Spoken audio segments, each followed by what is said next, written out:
दोस्तों, चलिए आपको ले चलते हैं कहानी की अद्भुत दुनिया में।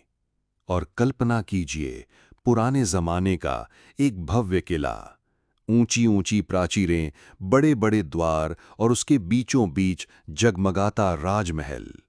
ये है तापगढ़, जहां न्यायप्रिय और पराक्रमी राजा विशाल केसरी का शासन चलता था। विशाल कदकाठी, चमकते नेत्र और गूंजती हुई आवाज के स्वामी इस महाराज के दो वीर पुत्र थे। बड़े राजकुमार समर सिंह और छोटे राजकुमार शक्ति सिंह। बचपन से ही इन्हें राजगुरु के पास विद्याध्ययन के लिए भेजा गया था। आज वही क्षण था जब दोनों राजकुमार वर्षों की शिक्षा पूर्ण कर दरबार में उपस्थित हुए। जैसे ही राजगुरु संग राजकुमार दरबार में आए, महाराज अपने आसन से उठ खड़े हुए। उन्होंने आदरपूर्वक राजगुरु को प्रणाम किया और ऊंचे आसन पर बिठाया। फिर स्नेहिल मुस्कान के साथ अपने पुत्रों को भी बैठने का संकेत किया। दोनों राजकुमार पिता के चरणों में झुककर आशीर्वाद लेते हुए निर्दिष्ट स्थान पर जा बैठे। उनके आगमन की सूचना पाकर अमीर उमराव भी दरबार में आ पहुंचे और अपने अपने आसनों पर विराजमान हो गए। क्षण भर में पूरा दरबार शांत हो गया। हर निगाह बस इन नवजवान राजकुमारों पर टिकी थी। महाराज विशाल केसरी अपने पुत्रों के तेजस्वी और दमकते चेहरे देखकर गर्व और आनंद से भर उठे। उनके हृदय में मानो खुशियों की गंगा उमड़ पड़ी हो। तभी मंत्री ने इस मौन को तोड़ते हुए कहा, महाराज, आज का दिन तो सचमुच हर्ष का है। राजा ने प्रसन्न होकर उत्तर दिया, निस्संदेह, मेरे जीवन का सबसे शुभ क्षण है ये। शीघ्र ही मैं राजकुमारों को राज्य कार्य सौंपकर शेष जीवन निश्चिंत होकर बिताऊंगा। ये कहते हुए महाराज ने राजगुरु की ओर देखा और पूछा, गुरुदेव, बताइए तो, मेरे पुत्र किस किस विद्या में पारंगत हुए हैं? राजगुरु मुस्कुराए और बोले, महाराज, ये तो आप स्वयं राजकुमारों से सुने। राजा ने तुरंत बड़े पुत्र को संबोधित किया, पुत्र समर सिंह, बताओ किस विद्या का अध्ययन किया है तुमने? तभी समर सिंह गंभीर स्वर में उठ खड़े हुए, हाथ जोड़कर पिता को प्रणाम किया और दृढ़ आवाज में बोला, पिताजी, मैंने राज्य संचालन की विद्या का अध्ययन किया है। गुरुजनों और आपके आशीर्वाद से आज मैं इस कला में निपुण हूं। समर सिंह के उत्तर पर महाराज विशाल केसरी ने प्रसन्न होकर आशीर्वाद दिया। तभी उनकी दृष्टि छोटे पुत्र पर ठहरी। शक्ति सिंह, तुमने कौन सी विद्या अपनाई? प्रश्न सुनते ही शक्ति सिंह धीमे कदमों से उठा, सिर झुकाकर बोला, पिताजी, मैंने चौर्य विद्या सीखी है और उसमें पारंगत हुआ हूं। एक पल में जैसे समय थम गया। महाराज का चेहरा तमतमा उठा, मुकुट भारी लगने लगा, आंखों के आगे अंधेरा सा छा गया। यह कैसी विद्या सीख ली तुमने? क्या कोई और ज्ञान नहीं था? अच्छा होता तुम अनभिज्ञ ही रहते। राजगुरु ने दोनों हाथ जोड़कर विनम्र स्वर में कहा, राजन, क्रोध शांत कीजिए। जो होता है कल्याण के लिए होता है। महाराज ने व्यथित होकर कहा, गुरुदेव, क्या मैंने अपने पुत्र को यही सिखाने के लिए आपके पास भेजा था? कहीं ये हमारे पूर्वजों की मर्यादा को डुबो न दे। तभी मंत्री आगे बढ़े, स्वर दृढ़ पर शांत, महाराज, धैर्य रखिए। राजकुमार ने यह विद्या चोरी करने के लिए नहीं, चोर पकड़ने के लिए सीखी है। जिस दुष्ट को रोकना हो उसकी चाल पहले समझनी पड़ती है। जिसे किसी वस्तु की कमी ही नहीं, वो घृणित कर्म क्यों करेगा? सबकी आंखें शक्ति सिंह पर टिक गईं। उसने सहज पर अडिग स्वर में जोड़ दिया, पिताजी, मैंने अंधेरे में बिना आहट चलना, कदमों की ध्वनि पहचानना, ताले की कसावट पढ़ना और छिपे रास्तों का गणित सीख लिया है, ताकि रात के पर्दे में छिपे चोरों को उजाले में ला सकूं। मेरी प्रतिज्ञा है कि ये विद्या केवल न्याय के लिए है। दरबार का मौन धीरे धीरे हल्का हुआ। महाराज का कठोर भाव ढीला पड़ा। दरबार के शोरगुल के शांत होते ही महाराज विशाल केसरी का मन अब भी बेचैनी से भरा था। मंत्री की बातों ने उनके हृदय का बोझ तो कुछ हल्का किया, परंतु चिंता की अग्नि अब भी भीतर सुलग रही थी। महल की ओर लौटते समय उनकी चाल भारी थी। और मंत्री उनके साथ मौन भाव से चलते हुए जैसे उनके मन का भार बांटने का प्रयत्न कर रहा था। महल के भीतर दियों की मध्यम रोशनी में जब दोनों एकांत कक्ष में पहुंचे, महाराज ने मंत्री को पास बिठाया और गहरी सांस लेकर बोले, मंत्री, तुम्हारी बात सही है, पर मेरा मन कहता है जिसे विद्या आती है वो उसका प्रयोग अवश्य करेगा। अगर शक्ति सिंह चोरी के आरोप में पकड़ा गया तो मेरी मान मर्यादा कहाँ जाएगी? लोग कहेंगे चोर का पिता राजा है। इस अपमान से बचने का कोई उपाय सोचो, वरना मैं चैन से जी नहीं पाऊंगा। मंत्री ने गंभीर स्वर में पूछा, तो महाराज, आपकी इच्छा क्या है?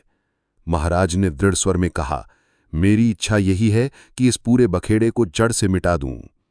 मंत्री, जो चतुराई और बुद्धिमानी में अप्रतिम था, कुछ पल मौन रहा और फिर उसके होठों पर हल्की मुस्कान उभरी। महाराज, एक उपाय है। यदि आप चाहें तो इस संकट से छुटकारा पाया जा सकता है। महाराज उत्सुक होकर आगे झुके। उनका हाथ मंत्री के कंधे पर आ ठहरा। जल्दी बताओ, मैं सब कुछ करने को तैयार हूं। मंत्री ने धीरे धीरे उत्तर दिया, राजकुमार को मौर्यपुर भेज दीजिए, बस सारा झंझट समाप्त हो जाएगा। महाराज की आंखें विस्मय से फैल गईं। मौर्यपुर? पर कैसे? मंत्री ने शांत भाव से योजना सुनाई। आप राजकुमार से कहें कि उनकी विद्या की परीक्षा लेनी है। यदि वे मौर्यपुर के राजा मोरेश्वर का मुकुट चुरा लाएं तो समझा जाएगा कि वे वास्तव में पारंगत हैं, और यदि असफल रहे तो दंड भुगतना होगा। राजकुमार आपकी आज्ञा का उल्लंघन नहीं करेंगे और इस परीक्षा में निकलते ही आपके माथे का बोझ उतर जाएगा। महाराज ने संदेह से पूछा, मंत्री, सिर्फ इतना कह देने से काम बनेगा? मंत्री के होठों पर हल्की मुस्कान आई। क्यों नहीं महाराज। जैसे ही राजकुमार मौर्यपुर की ओर बढ़ेंगे, रास्ते में डाकू उनका पीछा करेंगे, और यदि संयोग से वे उनसे बच भी निकले तो मौर्यपुर पहुंचकर निश्चय ही पकड़े जाएंगे। वहां का कठोर नियम है, गैर राज्य का व्यक्ति दिखाई देते ही बंदी बना लिया जाता है।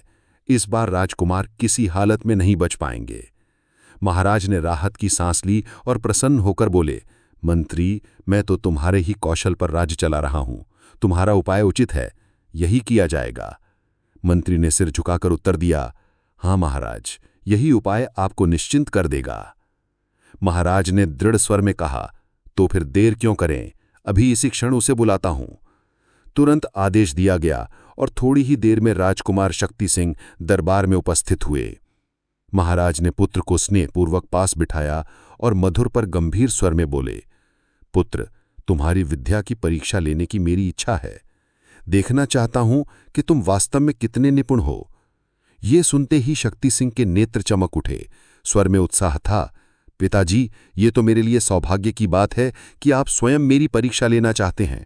कृपया आदेश दीजिए, मैं सेवा के लिए तैयार हूं। महाराज ने संदेह प्रकट किया, लेकिन काम सरल नहीं है पुत्र। मुझे शंका है कि तुम सफल हो पाओगे या नहीं। लेकिन शक्ति सिंह दृढ़ आवाज में बोला, पिताजी, आपने संकोच होकर आज्ञा दीजिए। मैंने चौर्य विद्या का गहन अभ्यास किया है, बताइए मुझे क्या करना है। महाराज ने गहरी सांस लेकर आदेश सुनाया, तुम्हें मौर्यपुर के महाराज मोरेश्वर का मुकुट लाना होगा, और वो भी 1 महीने के भीतर। शक्ति सिंह ने बिना एक पल गंवाए झुककर बोला, आपकी आज्ञा शिरोधार्य है पिताजी। महाराज ने अंतिम बार शक्ति सिंह को आदेश देते हुए कहा, और सुनो पुत्र, ये काम गुप्त रूप से करना होगा, और समय तो तुमने सुन ही लिया है। शक्ति सिंह ने बिना पलक झपकाए प्रणाम करते हुए उत्तर दिया, पिताजी, आपकी आज्ञा मेरे लिए वचन है। महाराज ने संतोष की सांस लेते हुए कहा, तो ठीक है, प्रातःकाल यात्रा पर निकल पड़ना। शक्ति सिंह ने पुनः झुककर कहा, आपकी आज्ञा शिरोधार्य है। इतना कहकर वो कक्ष से बाहर चले गए और महाराज ने मंत्री को विदा कर स्वयं निश्चिंत होकर भीतर का मार्ग लिया। अगली सुबह जब आकाश अभी पूरी तरह नहीं उजला था, एक अकेला अश्वारोही पूरब दिशा की ओर धीमे धीमे बढ़ रहा था। साधारण सफेद वस्त्र, पास में चमकती तलवार और माथे पर बंधा एक गमछा, लेकिन उसकी चाल से सहज पहचान में आ रहा था कि ये कोई सामान्य पथिक नहीं। तापगढ़ का राजकुमार शक्ति सिंह था, जो अपने जीवन की सबसे कठिन यात्रा पर निकल चुका था। चलते चलते वो एक झरने के पास आकर रुका, घोड़े से उतरा और पत्थर की चट्टान पर अपने वस्त्र रखकर स्वच्छ जल में स्नान करने लगा। तभी सूर्यदेव अपनी लालिमा से आकाश को रंगते हुए प्रकट हो चुके थे। स्नान के बाद शक्ति सिंह ने डटरी से कुछ मेवे निकाले और भूख शांत की। फिर घोड़े की रास लंबी छोड़ दी ताकि वो नरम घास चढ़ सके। स्वयं उसने एक चादर बिछाई और उस पर लेट गया। थकान के कारण शीघ्र ही वो निद्रा देवी की गोद में जा पहुंचा। पर नियत ही कुछ और ही खेल रच रही थी।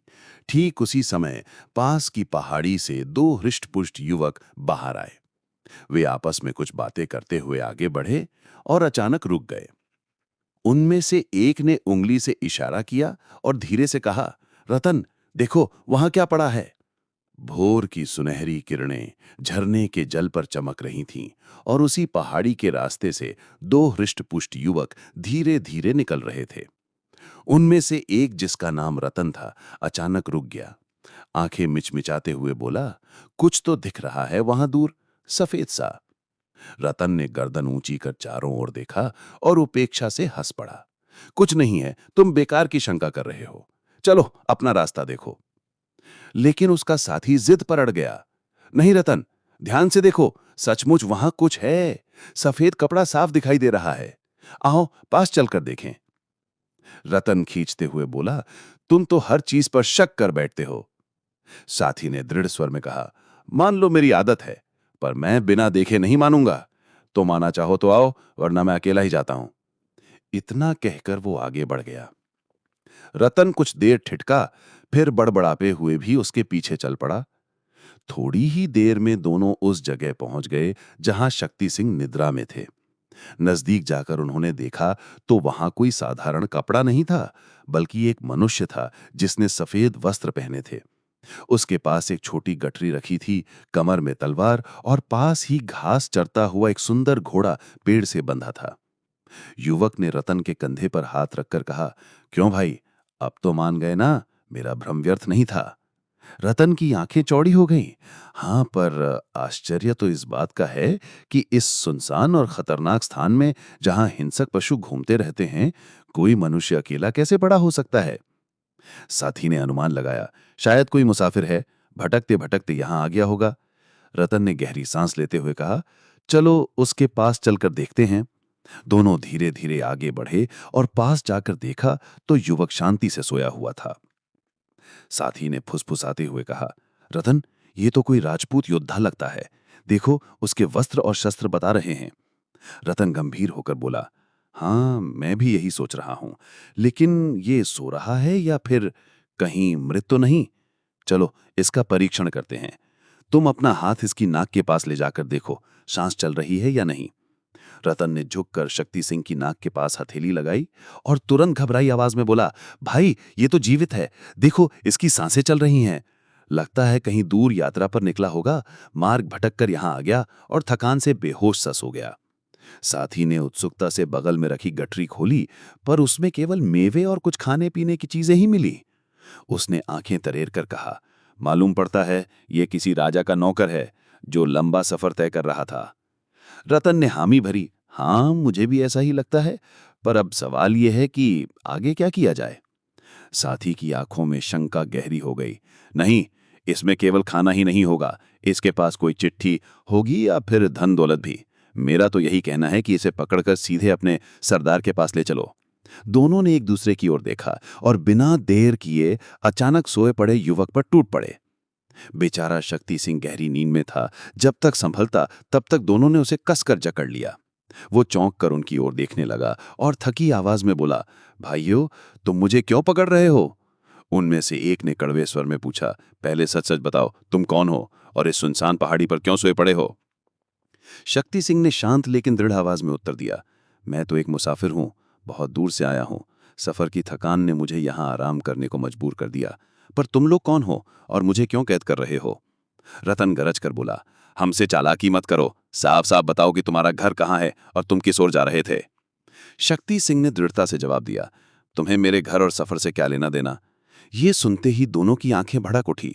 रतन का साथी ठंडे और डरावने स्वर में बोला, अब ज्यादा सवाल मत करो, हम तुम्हें अपने सरदार के पास ले जा रहे हैं और वहां तुम्हारी मौत तय है। हमारे मुखिया का आदेश है कि इस पहाड़ी के आसपास कोई भी अजनबी दिखाई दे तो उसे तुरंत पकड़ कर लाओ ताकि उसे सूली पर चढ़ाया जा सके। शक्ति सिंह ने धीमी लेकिन ठहरी हुई आवाज में पूछा, तुम्हारा ये मुखिया आखिर करता क्या है? रतन की आंखों में अजीब सी चमक कौंधी और वो ठहाका मारकर बोला, हम लोग डाकू हैं और हमारा मुखिया इस पहाड़ी का राजा है। ये सुनते ही शक्ति सिंह का दिल जैसे एक पल को थम गया। अब उसे साफ हो गया था कि वो डाकुओं के जाल में फंस चुका है। कुछ क्षण वो चुपचाप सोचता रहा, फिर सहमी लेकिन दृढ़ आवाज में बोला, भाइयों, मेरे पास क्या रखा है? ना कोई धन, ना कोई कीमती सामान, बस इस गठरी में कुछ मेवे हैं। यदि मन चाहे तो ले लो, पर मुझे छोड़ दो। मैं एक थका हुआ मुसाफिर भर हूं। साथी डाकू उसकी बात पर भड़क उठा। अरे, तो बड़ा चालाक लगता है। सच बता, तू यहाँ किस लिए आया है? वरना तेरी जान अब हमारे हाथ में है। शक्ति सिंह गहरी चिंता में डूब गया। उसे समझ में आ गया कि ये लोग उसे किसी राजा का जासूस समझ बैठे हैं। उसकी उलझन भरी चुप्पी देखकर रतन ने अपने साथी की ओर देखते हुए कहा, यार, बात तो साफ है, ये जरूर कोई जासूस है। भगवान की कृपा है जो ये हमारे हाथ लग गया, नहीं तो अब तक हमारी खबर राजमहल तक पहुंच गई होती। चलो, इसे सीधे मालिक के पास ले चलते हैं, वही इसका फैसला करेंगे। दोनों ने एक दूसरे की ओर देखा और बिना देर किए अचानक सोए पड़े युवक पर टूट पड़े। बेचारा शक्ति सिंह गहरी नींद में था। जब तक संभलता तब तक दोनों ने उसे कसकर जकड़ लिया। वो चौंक कर उनकी ओर देखने लगा और थकी आवाज में बोला, भाइयों, तुम मुझे क्यों पकड़ रहे हो? उनमें से एक ने कड़वे स्वर में पूछा, पहले सच सच बताओ, तुम कौन हो और इस सुनसान पहाड़ी पर क्यों सोए पड़े हो? शक्ति सिंह ने शांत लेकिन दृढ़ आवाज में उत्तर दिया, मैं तो एक मुसाफिर हूं, बहुत दूर से आया हूं। सफर की थकान ने मुझे यहां आराम करने को मजबूर कर दिया। पर तुम लोग कौन हो और मुझे क्यों कैद कर रहे हो? रतन गरज कर बोला, हमसे चालाकी मत करो, साफ साफ बताओ कि तुम्हारा घर कहाँ है और तुम किस ओर जा रहे थे। शक्ति सिंह ने दृढ़ता से जवाब दिया, तुम्हें मेरे घर और सफर से क्या लेना देना? ये सुनते ही दोनों की आंखें भड़क उठी। रतन का साथी ठंडे और डरावने स्वर में बोला, अब ज्यादा सवाल मत करो, हम तुम्हें अपने सरदार के पास ले जा रहे हैं और वहां तुम्हारी मौत तय है। हमारे मुखिया का आदेश है कि इस पहाड़ी के आसपास कोई भी अजनबी दिखाई दे तो उसे तुरंत पकड़ कर लाओ ताकि उसे सूली पर चढ़ाया जा सके। शक्ति सिंह ने धीमी लेकिन ठहरी हुई आवाज में पूछा, तुम्हारा ये मुखिया आखिर करता क्या है? रतन की आंखों में अजीब सी चमक कौंधी और वो ठहाका मारकर बोला, हम लोग डाकू हैं और हमारा मुखिया इस पहाड़ी का राजा है। ये सुनते ही शक्ति सिंह का दिल जैसे एक पल को थम गया। अब उसे साफ हो गया था कि वो डाकुओं के जाल में फंस चुका है। कुछ क्षण वो चुपचाप सोचता रहा, फिर सहमी लेकिन दृढ़ आवाज में बोला, भाइयों, मेरे पास क्या रखा है? ना कोई धन, ना कोई कीमती सामान, बस इस गठरी में कुछ मेवे हैं। यदि मन चाहे तो ले लो, पर मुझे छोड़ दो। मैं एक थका हुआ मुसाफिर भर हूं। साथी डाकू उसकी बात पर भड़क उठा, अरे, तू बड़ा चालाक लगता है। सच सच बता, तू यहाँ किस लिए आया है? वरना तेरी जान अब हमारे हाथ में है। शक्ति सिंह गहरी चिंता में डूब गया। उसे समझ में आ गया कि ये लोग उसे किसी राजा का जासूस समझ बैठे हैं। उसकी उलझन भरी चुप्पी देखकर रतन ने अपने साथी की ओर देखते हुए कहा, यार, बात तो साफ है, ये जरूर कोई जासूस है। भगवान की कृपा है जो ये हमारे हाथ लग गया, नहीं तो अब तक हमारी खबर राजमहल तक पहुंच गई होती। चलो, इसे सीधे मालिक के पास ले चलते हैं, वही इसका फैसला करेंगे। साथी ने तुरंत हामी भरी, हाँ, यही ठीक रहेगा। बस फिर क्या था, दोनों ने शक्ति सिंह को उठने पर मजबूर कर दिया। भीतर से शक्ति सिंह ने गहरी सांस ली और मन ही मन सोचा, नुकसान ही क्या है, इनसे इनके सरदार के सामने जाकर मिल भी लूं, शायद वहीं से मौर्यपुर का पता मिल जाए। आगे जो होगा वो भगवान की मर्जी। सोचकर उसने खुद को ढीला छोड़ दिया और बिना विरोध उनके साथ चल पड़ा। डाकुओं ने उसके हाथ रस्सियों से कसकर बांध दिए और खींचते हुए पहाड़ी की ओर ले चले। रास्ता ऊबड़ खाबड़ था, पेड़ों की परछाइयां लंबी हो चली थीं और हर कदम पर पत्तों की खड़खड़ाहट मानो डर को और गहरा कर रही थी। लगभग 50-60 गज ही चले होंगे कि रतन ने साथी से कहा, अब इसकी आंखों पर पट्टी बांधो। ये सुनते ही शक्ति सिंह का चेहरा तन गया। उसने रुककर कहा, भाई, मैं तो बिना विरोध तुम्हारे साथ चल रहा हूं, फिर मेरी आंखें क्यों बांधना चाहते हो? रतन ने कड़क आवाज में कहा, हमारे मुखिया का यही हुक्म है, ज्यादा जुबान मत चलाओ। और देखते ही देखते बेचारे शक्ति सिंह की आंखों पर मोटी पट्टी कसकर बांध दी गई। अब अंधेरा ही अंधेरा था। चारों तरफ बस कदमों की आहट और पहाड़ों से टकराती ठंडी हवा की सनसनाहट सुनाई दे रही थी। रस्सियों से बंधा शक्ति सिंह भीतर ही भीतर सोच में डूबा था। भगवान, ये कैसी परीक्षा है? अब आगे क्या होने वाला है? तीनों धीरे धीरे पहाड़ों की पगडंडी पर बढ़ रही थीं। लगभग आधे घंटे बाद वे एक गहरी गुफा के मुहाने पर पहुंचे। रतन ने अपने साथी के कान में कुछ फुसफुसाया और वो साथी अंधेरे में कहीं गुम हो गया। रतन ने शक्ति सिंह का हाथ पकड़कर कहा, अब मेरी उंगली थामो और चुपचाप चलो। लाचार होकर शक्ति सिंह ने वैसा ही किया। रास्ता ऊबड़ खाबड़ था, छत से पानी टपक रहा था और हवा में सीलन की गंध थी। उसने दीवार को टटोलते हुए समझ लिया कि ये कोई लंबी गुफा है। लगभग 1 घंटे तक चलते रहने के बाद अचानक सामने एक खुला मैदान आ गया। पट्टी हटाई गई तो शक्ति सिंह की आंखें चौंधिया गईं। उसने देखा चारों ओर ऊंचे ऊंचे पर्वत खड़े थे, मानो किसी कैद खाने की दीवारें हों। मैदान के पूर्वी छोर पर एक पक्का मकान दिखाई दे रहा था, बाकी सब सूना और भयावह। तभी अचानक उसके कानों में भारी बूटों की गूंज पड़ी। करीब 50 आदमी मैदान में उतर आए। सबके शरीर सिर से पैर तक काले कपड़ों से ढके थे, जैसे अंधेरे की परछाई हो। उनमें से एक नकाबपोश आगे बढ़ा। रतन ने झुककर उसे सलाम किया और शक्ति सिंह की ओर इशारा किया। नकाबपोश की गहरी आवाज गूंजी, यही है वो। रतन ने सिर झुकाकर कहा, हां सरदार।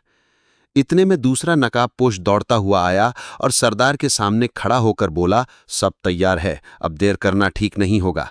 सरदार ने धीमे लेकिन खतरनाक लहजे में कहा, ठीक है, लेकिन अभी वक्त नहीं आया है। रतन, इस पर कड़ी निगाह रखना, कल इससे हमारे सामने हाजिर करना। याद रहे, जरा भी चूक हुई तो अंजाम अच्छा नहीं होगा। सरदार ने जाते जाते शक्ति सिंह पर अपनी तेज निगाहें डाली, मानो चेतावनी दे रहा हो कि जरा भी चालाकी की तो जान से हाथ धो बैठोगे। फिर वो अपने 50 नकाबपोश साथियों को लेकर गुफा के अंधेरे में गुम हो गया। इधर रतन चुपचाप शक्ति सिंह को खींचते हुए पहाड़ी पर बने उस रहस्यमयी मकान की ओर ले चला।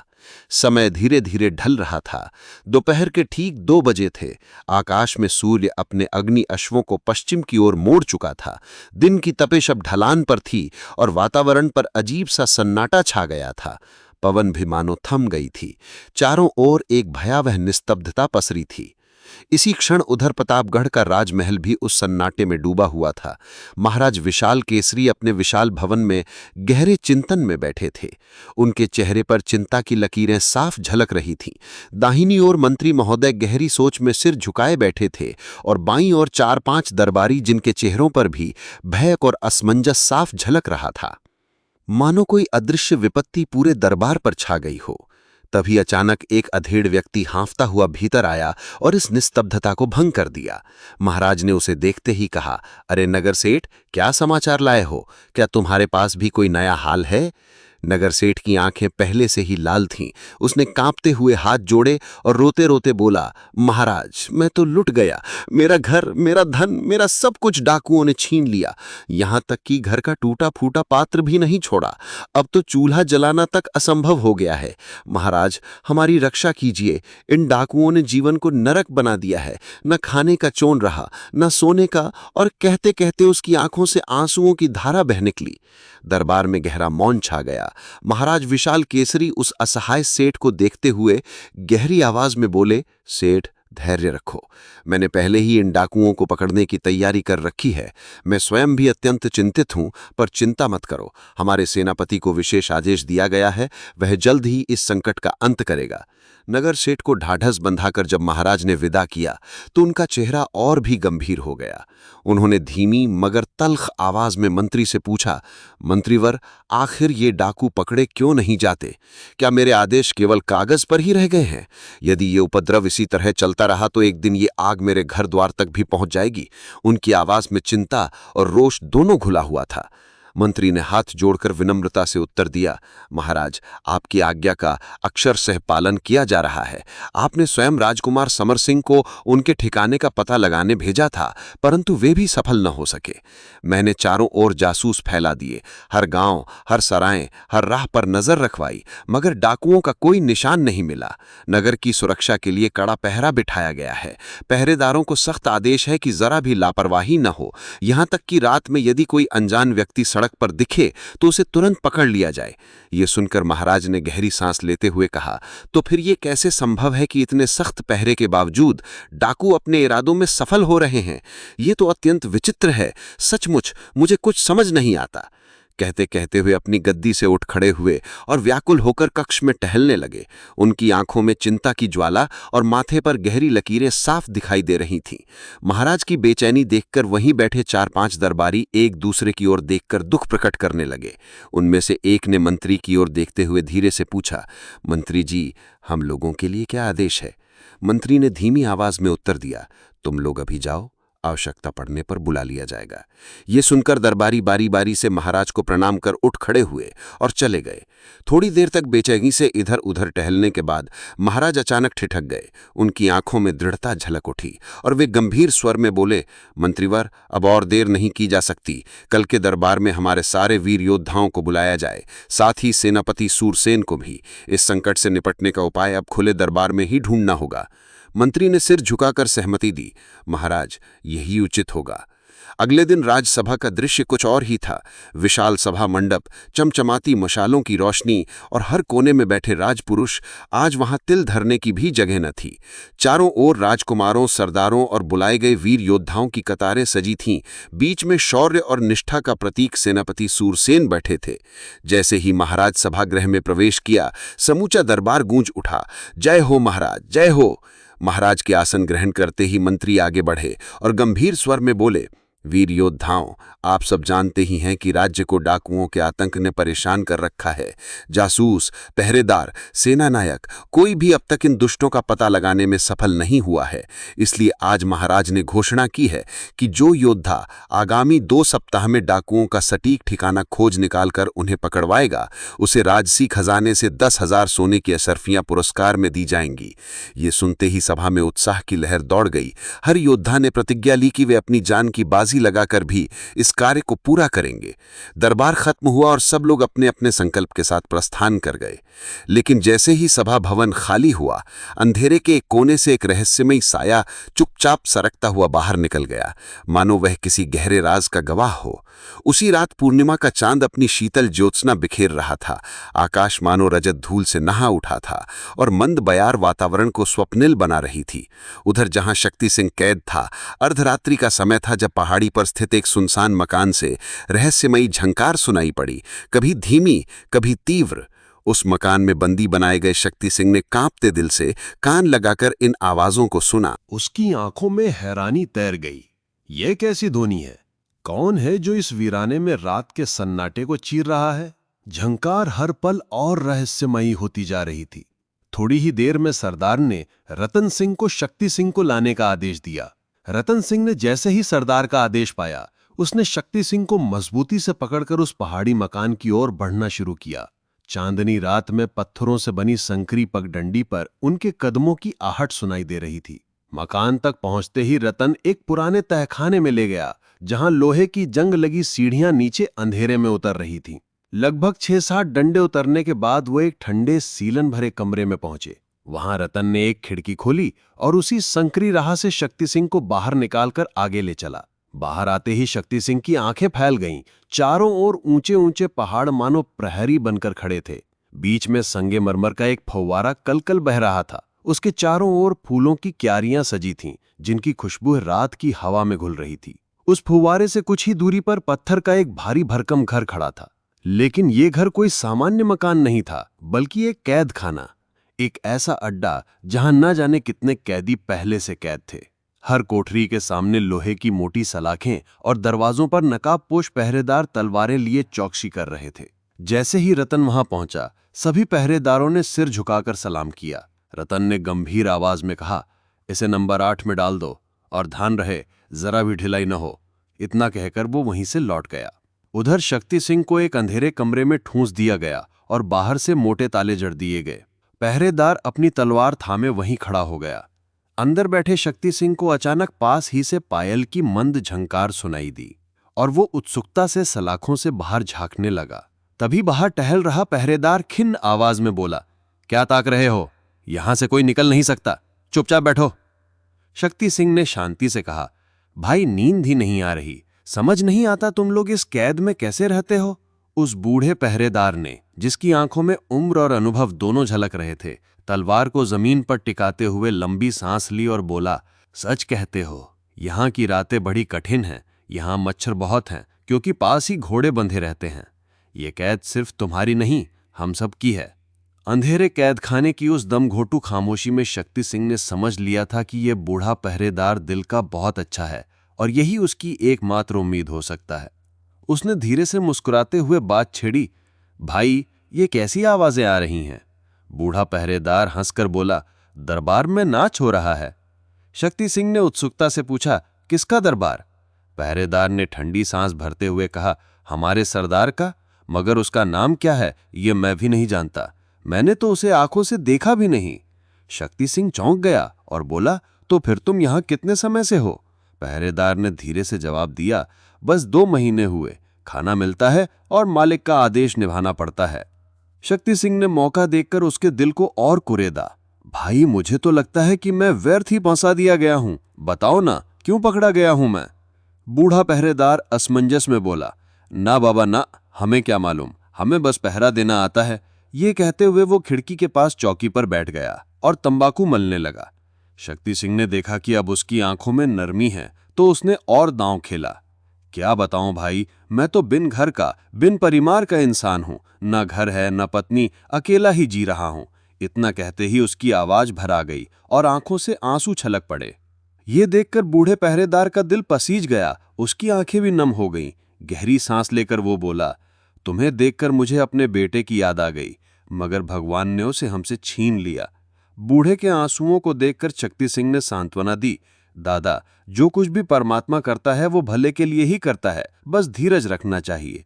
तभी अचानक उस अंधेरे में लोहे के दरवाजे की जंजीरें खड़खड़ाईं और दूसरा पहरेदार वहां आ पहुंचा। उसने ऊंची आवाज में कहा, चलो भाई, तुम्हारी ड्यूटी पूरी हुई, अब मेरी बारी है। अंधेरे तहखाने की उस ठंडी हवा में बूढ़ा पहरेदार जाते जाते नए पहरेदार से बोला, देखना भाई, इस कैदी को कोई तकलीफ ना हो, इसका खास ख्याल रखना। नए पहरेदार ने सिर हिलाकर जवाब दिया, चिंता मत करो, जब तुम कह रहे हो तो इसे कोई नुकसान नहीं पहुंचेगा। इतना कहकर पहला पहरेदार चला गया और अब उस तंग कैद खाने में बस शक्ति सिंह और नया पहरेदार रह गए। शक्ति सिंह ने तुरंत समझ लिया कि यही वक्त है भाग निकलने का, वरना फिर कभी ऐसा मौका नहीं मिलेगा। उसने घबराहट का नाटक करते हुए जोर से कहा, अरे भाई भाई, जल्दी कुछ करो, मुझसे अब और नहीं सहा जाता, मुझे बहुत जोर से पेशाब लगी है, तुम दरवाजा खोलते हो या यहीं बैठ जाऊं? उसकी आवाज इतनी बेचैन और उतावली थी कि पहरेदार हड़बड़ा गया और बिना कुछ सोचे दरवाजा खोल बैठा। दरवाजा खुलते ही शक्ति सिंह उस पर बात की तरह झपटा और टूट पड़ा। एक ही पल में उसे जमीन पर गिराकर बेहोश कर दिया। फिर उसने उसके हाथ पांव कसकर बांध दिए, ताला जड़ दिया और चाबी अपनी मुट्ठी में दबाकर बाहर निकल आया। कुछ ही कदम आगे बढ़ा था कि अचानक उसे ख्याल आया, अगर बिना भेष बदले बाहर निकला तो पकड़ा जाएगा। वो लौटकर फिर उसी कैदखाने में आया। बेहोश पड़े पहरेदार के कपड़े उतारे, खुद पहन लिए, तलवार हाथ में ली और ऐसा भाव सजाया मानो असली पहरेदार वही हो। इसके बाद वो आत्मविश्वास से भरकर खिड़की की ओर बढ़ा, उसे खोला और संकरी सीढ़ियों से ऊपर चढ़ने लगा। तहखाने की सीढ़ियों से ऊपर निकलते ही शक्ति सिंह का दिल तेजी से धड़कने लगा। उसने पहले दाईं ओर देखा, फिर बाईं ओर। वो बाईं ओर मुड़ा और एक लंबे गूंजते हुए दालान में आ गया। उसकी सांसें भारी थीं, मगर दिमाग तेज। सीधे भाग जाने से अच्छा होगा कि पहले इस मकान का भेद जाना जाए, उसने मन ही मन ठाना। सावधानी से वो एक कोठरी की ओर बढ़ा, दरवाजे को हल्का सा धक्का दिया और वो चर्रमराहट के साथ खुल गया। भीतर घुप अंधेरा था, इतना कि हाथ आगे बढ़ाकर भी उंगलियां न दिखें। टटोलते टटोलते वो बाएं कोने तक पहुंचा, जहां उसे पत्थरों के बीच छिपी एक और सीढ़ी का पता चला। बिना समय गंवाए वो धीरे धीरे ऊपर चढ़ा और थोड़ी ही दूरी पर एक और दरवाजा मिला। उसने हिम्मत जुटाकर उसे खोला और सामने धुंधली पीली रोशनी की झलक दिखाई दी। रोशनी का सहारा लेकर वो आगे बढ़ा और अचानक खुद को एक विशाल भवन में पाया, जहां का दृश्य उसकी सांसें थाम देने वाला था। 3-4 सुंदरियां चमचमाते गहनों में सजी थीं, किसी के हाथ में बांसुरी तो किसी के हाथ में ढपली। उनकी मधुर हंसी और सजे हुए कमरे की रौनक मानो किसी राजमहल के रानीवास जैसी थी। शक्ति सिंह की आंखें पल भर को ठहर गईं, मगर वो तुरंत संभला और आगे बढ़ा। एक और दरवाजे के पार उसे कैद खाने का रास्ता दिखा और तभी उसके मन में कौंधा, तो यही है वो जगह जहां से गाने बजाने की आवाजें सुनाई दे रही थीं। चारों ओर देखते हुए वो चुपचाप फिर नीचे उतरा और वापस उसी दालान में आ गया। अब की बार उसने दाहिनी ओर कदम बढ़ाए। लंबी सांस लेकर उसने एक और दरवाजा खोला और सामने फैला हुआ एक विशाल मैदान उसकी आंखों के सामने आ गया। खुले आसमान के नीचे कदम रखते ही उसके दिल में एक आजादी की झलक चमक उठी। वो ठिठक कर चारों ओर देखने लगा। शक्ति सिंह का दिल जोर जोर से धड़कने लगा जब उसने सामने फैले हुए मैदान को पहचान लिया। यही तो वो जगह है जहां मेरी आंखों की पट्टी उतारी गई थी, जहां उन रहस्यमयी नकाबपोशों से मेरी पहली भेंट हुई थी। वो अपने विचारों में डूबा ही था कि अचानक पूर्व दिशा से एक लंबी सीटी की आवाज गूंजी। उसके कान खड़े हो गए। कुछ ही क्षण बाद वैसी ही दूसरी सीटी उत्तर दिशा से सुनाई दी और अंधेरे में टिमटिमाती रोशनियां नजर आने लगीं। शक्ति सिंह का दिल धक से रह गया जब उसने देखा कि 5-7 युवक उसकी ओर बढ़ते आ रहे हैं। वो तुरंत पास के एक घने पेड़ पर चढ़ गया और पत्तियों की ओट से नीचे झांकने लगा। थोड़ी ही देर में वे युवक उसी पेड़ के नीचे आ खड़े हुए। चांदनी साफ थी और उसी चांदनी में शक्ति सिंह ने उनमें से एक चेहरे को पहचान लिया। वो रतन था। इस बार रतन की कमर पर चमचमाती तलवार बंधी थी और हाथ में नुकीला बर्छा।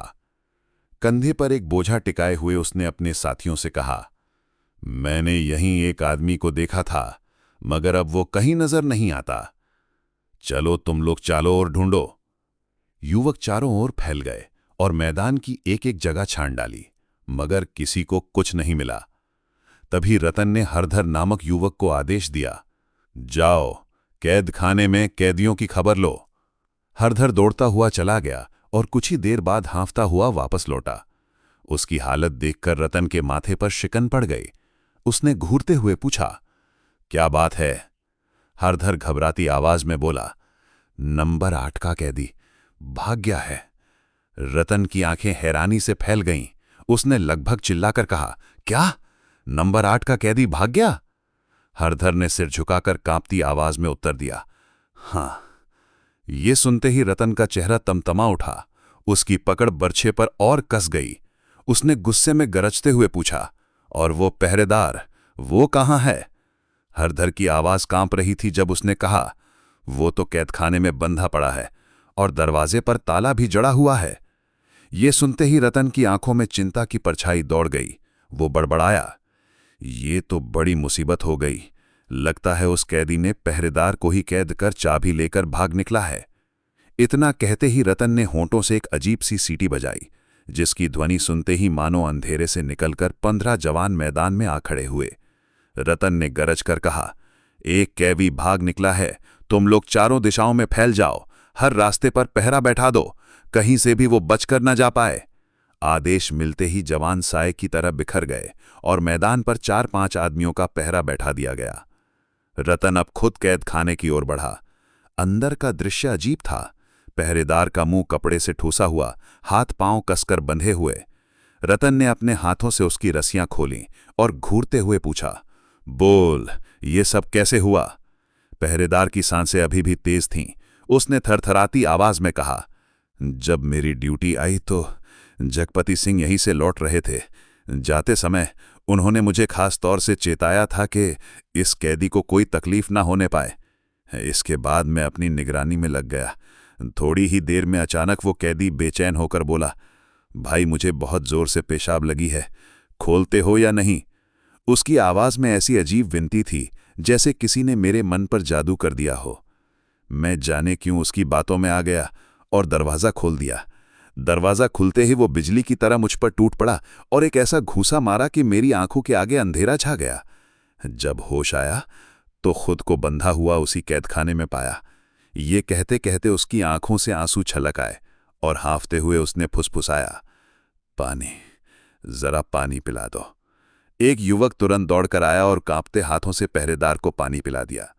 कुछ घूंट पीते ही उसकी सूखी हुई सांस थोड़ी संभली, मगर उसी वक्त रतन की आंखों में शक की चिंगारी चमकी और उसने ठंडी आवाज में कहा, मुझे पूरा यकीन है इस पूरे खेल में जगपत सिंह का हाथ है, उसे पकड़ना ही होगा। ये कहते ही वो तेजी से कदम बढ़ाता चला गया और उसके साथ बाकी सब लोग भी। रात का अंधेरा ढल चुका था और पूरब से भोर की हल्की लालिमा झलकने लगी थी। वे लोग सीधे जगपत सिंह के डेरे पर पहुंचे। रतन ने दरवाजे पर जोर का धक्का मारते हुए पुकारा, जगपत सिंह, ओ जगपत! कुछ क्षण बाद दरवाजा चरमराता हुआ खुला और सामने नींद से बोझिल आंखों वाला जगपत खड़ा था। लेकिन दरवाजा खुलते ही मानो बवंडर टूट पड़ा। सारे जवान एक साथ उस पर टूट पड़े। रतन ने उसका हाथ जोर से मरोड़कर दहाड़ा, क्यों बे, तुझे डर नहीं है? तुझे मालूम है कैदी भगाने की सजा क्या होती है? जगपत सिंह स्तब्ध सा सबकी ओर देखता रह गया। उसकी आंखें फैल गईं, मगर होंठों से एक भी शब्द ना निकल सका। रतन ने और भी कड़ी आवाज में कहा, जगपत, तुमने बहुत बड़ा पाप किया है। जब सरदार को खबर मिलेगी कि कैदी तुम्हारी वजह से भागा है, उसी क्षण तुम्हें सूली पर चढ़ा दिया जाएगा। सूली का नाम सुनते ही बूढ़े जगपत का चेहरा सफेद पड़ गया। उसके भीतर से जैसे सारी ताकत खिंच गई। उसका शरीर थर थर कांपने लगा। आंखें उलट गईं और वो ढेर होकर जमीन पर गिर पड़ा। उसकी हालत देखकर सभी सहम गए। रतन ने 2 आदमियों को आदेश दिया, इसे उठा लो, इसे यहां से ले चलो। फिर बाकियों को इशारे से आगे बढ़ाया और सबको लेकर वो उस पुराने विशाल वृक्ष के नीचे उतर आया, जहां शाख पर बैठा शक्ति सिंह अपने अगले कदम की प्रतीक्षा कर रहा था। जिस समय रतन और उसके साथी उस विशाल बरगद के नीचे लौटे, तब तक रात का अंधेरा बिल्कुल मिट चुका था और आकाश में फैलती सुनहरी रोशनी के साथ सूर्य अपने पूरे तेज से चमकने लगा था। पत्तों के बीच से छनकर आती किरणें जमीन पर नाच रही थीं। रतन ने चारों ओर नजर घुमाई और गहरी सांस लेकर बोला, आज यहां सरदार नहीं हैं, कल तक आएंगे, फिर जैसी उनकी आज्ञा होगी वैसा ही किया जाएगा। अब तुम लोग जाओ। वो जैसे ही पीछे मुड़ने को हुआ, तभी अचानक झाड़ियों के पीछे से एक नकाबपोश आगे आया। उसने सिर झुकाकर सलाम किया और धीमी आवाज में बोला, आपकी आज्ञा के अनुसार कैदी को चारों दिशाओं में ढूंढा गया, मगर उसका कहीं पता नहीं चला। वीर सिंह और खड़क सिंह को मैंने सरहद पार तक भेजा था, लेकिन सब व्यर्थ रहा। उसकी बात सुनते ही रतन की आंखें सक्रिय हो गईं, होंठों पर कठोर मुस्कान आई और वो बड़बड़ाया, इसका मतलब साफ है, कैदी हाथे से बाहर नहीं गया, वो यहीं कहीं छिपा है। उसने तुरंत आदेश दिया, कल्याण सिंह के डेरे पर जाओ और कहो कि पहाड़ों के चारों ओर कड़ा पहरा लगा दे। नकाबपोश सिर झुकाकर निकल गया। फिर रतन ने अपनी कमर से एक छोटी सी चांदी की सीटी बजाई और बजाई। घने जंगल की खामोशी में वो आवाज दूर तक गूंजी और उसके उत्तर में उत्तर दिशा से भी एक सीटी की गूंज सुनाई दी। कुछ ही देर में 2 और नकाबपोश साये की तरह प्रकट हो गए। रतन ने उनमें से एक को देखते हुए कहा, तुम इसी जगह डटे रहो, कैदी अपने ही घर में छिपा है। फिर दूसरे की ओर मुड़कर बोला, और तुम फव्वारे के पास जाओ और चौकसी रखो। दोनों ने झुककर एक स्वर में उत्तर दिया, जो आज्ञा। रतन की आंखों में संतोष की चमक कौंध गई। पहरे की ये जालबंदी पूरी कर वो अपने ठिकाने में लौटा, कागज कलम निकाला और तेजी से एक पत्र दिखा। फिर उसी पत्र को मोड़कर एक नकाबपोश को थमाया और कहा, ये चिट्ठी अभय को देना और कहना कि इसे तुरंत सरदार के पास पहुंचाए। नकाबपोश ने झुककर पत्र लिया और छाया सा ओझल हो गया। उधर रतन ने दरवाजा भीतर से बंद किया और अकेला दूसरे कमरे में प्रवेश कर गया। शक्ति सिंह उस प्राचीन बरगद की सबसे ऊंची डाल पर दुबका बैठा रहा। समय के साथ दिन ढल गया और चारों ओर घना अंधेरा छा गया, लेकिन नीचे हर ओर फैले पहरे के कारण उसके लिए उतरना नामुमकिन था। वो वृक्ष मानो किसी राजकाज का मूक साक्षी हो। उसकी जड़ों से लेकर विशाल फैलाव तक सब कुछ ये बता रहा था कि वो 200-300 वर्षों से खड़ा है। इतनी घनी छाया थी कि दिन के तपते सूरज में भी सैकड़ों लोग आराम से इसके नीचे बैठ सकते थे। यही वो जगह थी जहां विशेष अवसरों पर सरदार की गुप्त सभा लगती थी और गहरी योजनाएं बनती थीं। तभी 4-5 नकाबपोश मशालें जगाए उस पेड़ के नीचे आ पहुंचे। उनमें से एक ने पहरेदार को आदेश दिया, आज रात यहीं सरदार की बैठक होगी, जल्दी से सब इंतजाम करो। पहरेदार तुरंत कुछ आदमियों के साथ लौटा और थोड़ी ही देर में जमीन पर दरी बिछा दी गई। 100 लोगों के बैठने का इंतजाम हो गया। किसी ने पेड़ की छाया में टेबल और कुर्सी रखी, तो किसी ने बगल में जलती हुई लंबी मशाल गाड़ दी, जिसकी लपटें रहस्यमयी छायाएं बनाकर चारों ओर फैलने लगीं। धीरे धीरे नकाबपोशों का जमघट उस जगह को भरने लगा और फिर अचानक एक बिगुल की गूंज हवा को चीरती हुई उठी। उसी पल एक नकाबपोश आगे बढ़ा। उसके आते ही सब खड़े हो गए और एक स्वर में गूंज उठा, सरदार की जय। वो नकाबपोश कुर्सी पर बैठा और गंभीर स्वर में बोला, साथियों, आज आप सबको यहां इसलिए बुलाया गया है कि। अभी उसके शब्द पूरे भी नहीं हुए थे कि अचानक रतन हाँफता हुआ वहां पहुंचा। वो सीधा सरदार के पास झुका और उसके कान में कुछ फुसफुसाया। सरदार का चेहरा सुनते ही पीला पड़ गया। माथे पर पसीने की बूंदें चमक उठीं और उसकी आंखों में बेचैनी साफ झलकने लगी। सभा में एकदम सन्नाटा छा गया। मानो समय भी उस रहस्य को सुनने के लिए थम गया हो जो सरदार की रगों में खौफ की तरह दौड़ गया था। सभा की गंभीरता अचानक टूट गई जब सरदार ने भारी स्वर में कहा, साथियों, रतन सिंह ने अभी मुझे ऐसी खबर सुनाई है कि मुझे तुरंत जाना पड़ेगा, इसलिए आज की सभा यहीं समाप्त होती है। अगली बार हम पुनः मिलेंगे। आप सब लोग अब लौट जाएं। एक एक कर सब नकाबपोश अंधेरे में गुम हो गए और पूरा मैदान फिर सन्नाटे में डूब गया। अब वहां केवल सरदार और रतन सिंह बचे थे। सरदार ने गहरी सांस लेते हुए धीरे से कहा, रतन सिंह, तुम्हारी क्या राय है? इतना कहते ही उसने अपना नकाब उतारकर टेबल पर रख दिया। ऊपर डालियों में छिपा बैठा शक्ति सिंह जैसे ही उस चेहरे पर नजर पड़ी ठिठक गया। उसका दिल जोर जोर से धड़कने लगा और उसके मुंह से अनायास शब्द निकले, हे भगवान, ये तो भाई सिंह है। उसके लिए ये खुलासा किसी बिजली की तरह था। नीचे रतन सिंह ने गंभीरता से कहा, मेरा मानना है कि कुछ समय के लिए हमें शांत रहकर हालात को समझना चाहिए। सरदार ने सिर हिलाया और बोला, ठीक कहा, चलो बैठक में चलते हैं। ये कहते ही उसने ताली बजाई। एक पहरेदार दौड़ता हुआ आया। सरदार ने उसे वहां चौकसी करने का आदेश दिया और स्वयं रतन को साथ लेकर अंधेरे में आगे बढ़ गया। ऊपर पेड़ पर बैठा शक्ति सिंह भीतर से खौल उठा, भाई सिंह, अब तेरी असली सूरत सामने आ गई। मैं तुझे छोड़ने वाला नहीं हूं। ये कहते हुए वो धीरे धीरे डाल से नीचे उतरा। तभी मौका पाकर वो बिजली की तरह छलांग लगाकर पहरेदार पर टूट पड़ा। कुछ ही पलों में उसने पहरेदार को काबू में कर लिया। उसके कपड़े उतारकर खुद पहन लिए और उसके हाथ पांव कसकर बांध दिए। पहरेदार का मुंह भी कपड़े से बंद कर पास के पेड़ से उसे बांध दिया गया। फिर शक्ति सिंह ने गहरी सांस ली, नकली पहरेदार का रूप धरकर उसी दिशा में चल पड़ा जहां सरदार और रतन सिंह रहस्य भरी बैठक की ओर गए थे। सरदार रतन सिंह को लेकर अपने गुप्त कक्ष में पहुंचा और भारी थकान के साथ एक आराम कुर्सी पर धंस गया। दीवारों पर टिमटिमाती मशालें उस कमरे को रहस्यमयी बना रही थीं। कुछ देर गहरी चुप्पी छाई रही। फिर सरदार ने गंभीर स्वर में कहा, रतन सिंह, अब बात बहुत बिगड़ गई है। अगर वो कैदी किसी तरह बाहर निकल गया तो सब राज खुल जाएगा और हम सब पर आफत टूट पड़ेगी। रतन सिंह ने धीरे से सरदार की ओर झुकते हुए कहा, मुझे तो पूरा यकीन है कि वो भाग चुका है। उसे गए 2 दिन हो गए और हमने चारों ओर खोज डाली, पर कहीं उसका नामो निशान नहीं मिला। ये सुनकर सरदार का चेहरा तमतमा उठा और उसने दोनों हाथों से सिर थाम लिया। तो इसका मतलब है अब बहुत बड़ी मुसीबत सामने है। रतन सिंह ने सोच विचार कर कहा, मेरी राय है कि हमें फिलहाल अपना काम रोक देना चाहिए और ये खबर तुरंत साहिब अली तक पहुंचा देनी चाहिए। सरदार ने गहरी सांस ली और थोड़ी देर चुपचाप बैठा रहा। फिर बोला, तुम्हारी बात सही है, अभी इसी समय पत्र लिखा जाता है। उसने मेज पर झुककर जल्दबाजी में पत्र लिखा और बाहर जोर से आवाज दी, कौन है बाहर? मोहन सिंह, ए मोहन सिंह। पुकार सुनते ही बाहर खड़ा नकाबपोश आदमी भीतर आया और सरदार के सामने खड़ा हो गया। सरदार ने पत्र उसे थमाते हुए कहा, तुरंत साहेब अली तक पहुंचा दो। उसने सिर झुकाकर आज्ञा मानी और तेज कदमों से बाहर निकल गया। लेकिन सरदार और रतन सिंह को क्या मालूम था कि वो असली मोहन सिंह नहीं बल्कि स्वयं शक्ति सिंह था, जिसने रास्ते में असली पहरेदार को दबोचकर बांध दिया था और उसका रूप धर लिया था। चतुराई से उसने एक और पहरेदार को भी उसी हाल में पहुंचा दिया था और अब वो नकली मोहन सिंह बनकर कमरे के बाहर आकर सब कुछ सुन चुका था। उसी मौके का फायदा उठाकर जब उसे भीतर बुलाया गया तो वो बिना हिचक सरदार के सामने खड़ा हुआ, पत्र लिया और ऐसे रवाना हुआ मानो वही उनका वफादार सैनिक हो। पत्र को मजबूती से पकड़े हुए शक्ति सिंह गुफा से बाहर निकला तो उसके मन में बेचैनी उमड़ने लगी। ये साहेब अली आखिर कौन है?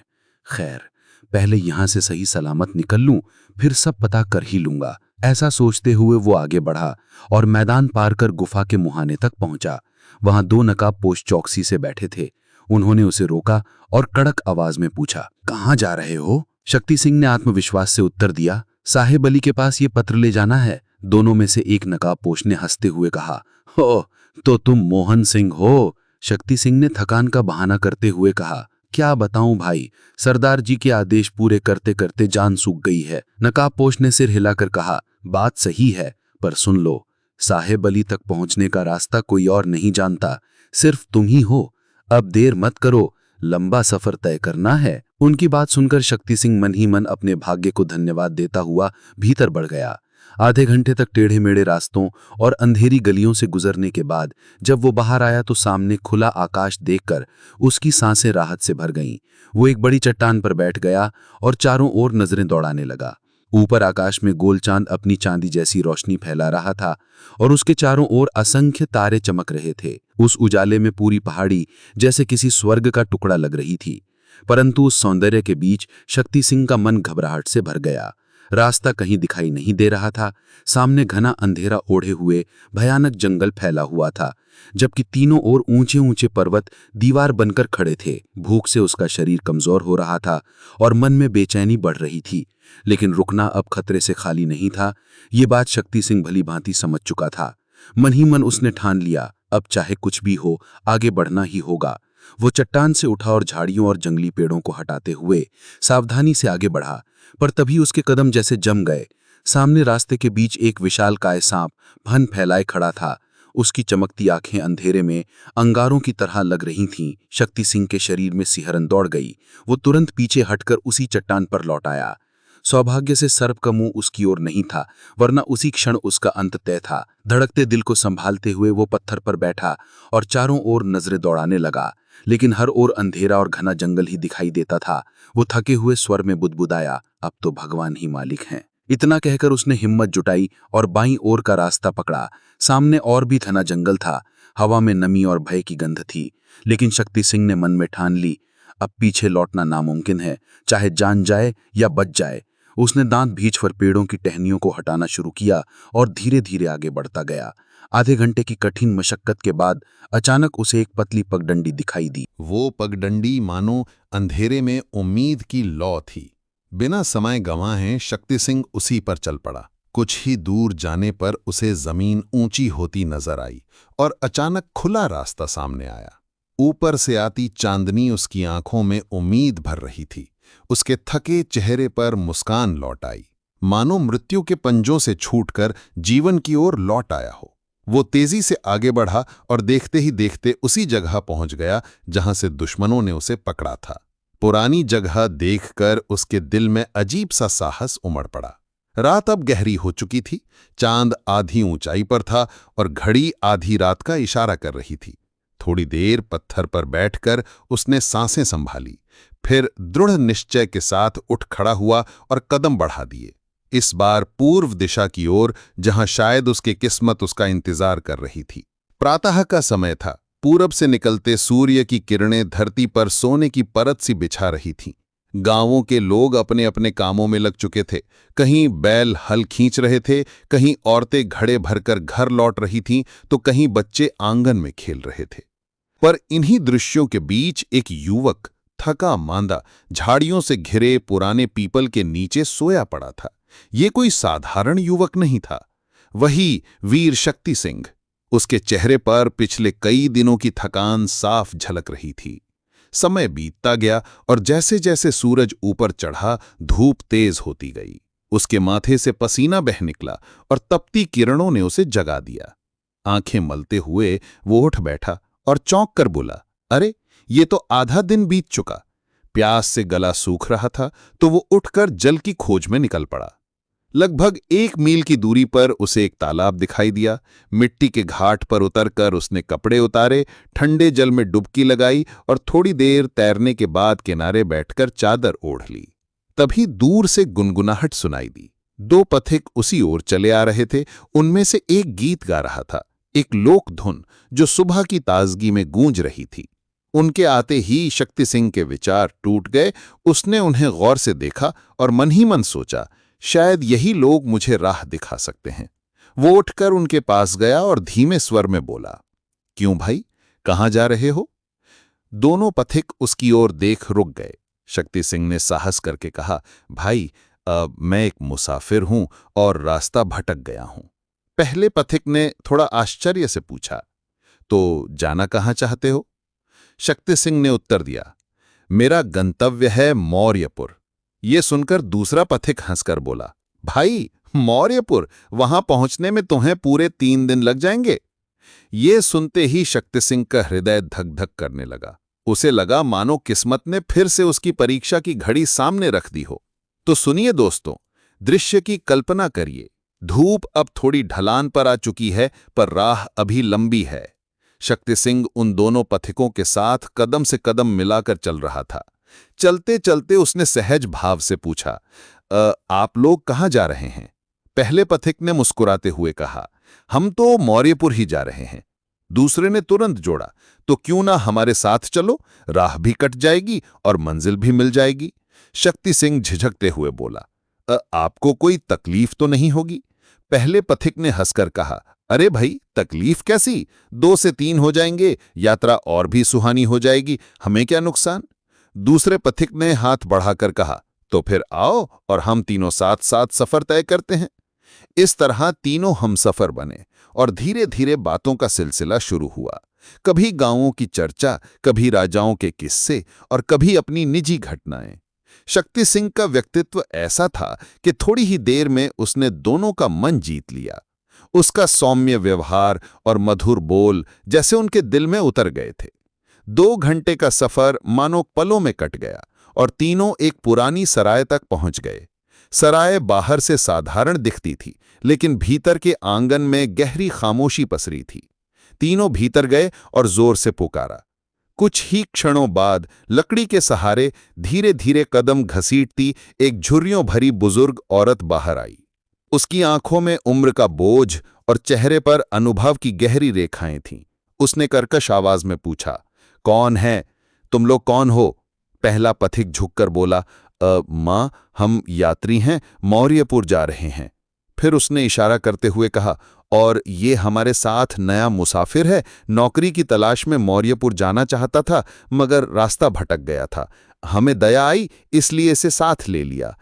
आदमी बड़ा नेक और लायक है। बुजुर्ग ने शक्ति सिंह की ओर दया भरी नजरों से देखा और बोली, ईश्वर इस बेचारे की मनोकामना पूरी करे। इतना कहकर वो सीढ़ियों की ओर बढ़ी। तीनों उसके पीछे पीछे ऊपर गए और एक बड़े कमरे में पहुंचे। कमरे में चारपाइयां बिछी थीं, खिड़कियों से ढलती धूप अंदर आ रही थी। बुजुर्ग ने हाथ से इशारा किया, यहीं ठहरो, और फिर चुपचाप लौट गई। उस पल शक्ति सिंह ने गहरी सांस ली। शायद नियति अब उसे किसी नए मोड़ पर ले जाने वाली थी। रात की थकान सराय की छत के नीचे गहरी नींद में बदल चुकी थी। बुढ़िया, जो सराय की मालकिन थी, यात्रियों को खाना परोसकर अपने कमरे में चली गई और तीनों पथिक अपने अपने बिस्तरों पर लेटते ही नींद की गोद में समा गए। अगली सुबह सूरज की पहली किरणों के साथ जब चिड़ियों की चहचहाहट गूंजी, तो उन्होंने उठकर स्नान भोजन किया, बुढ़िया को भाड़ा चुकाया और आगे की यात्रा पर निकल पड़े। 2 दिन की लंबी यात्रा, धूल भरे रास्ते, खेतों और जंगलों की छांव पार करते हुए आखिरकार वे मौर्यपुर की सीमा में पहुंचे। शहर अभी दूर था, पर उसके भव्य शिखर और ऊंची दीवारें सामने चमक रही थीं। तभी एक पथिक ने दूर हाथ उठाकर इशारा किया, भाई देखो, वही है हमारा मौर्यपुर। सामने दाईं ओर महाराज का विशाल भवन और बाईं ओर मंत्री का महल। यही है हमारा नगर। शक्ति सिंह की आंखें विस्मय से भर गईं। उसने गहरी सांस लेकर कहा, वाह, ये नगर तो सचमुच बहुत भारी और शोभायमान है।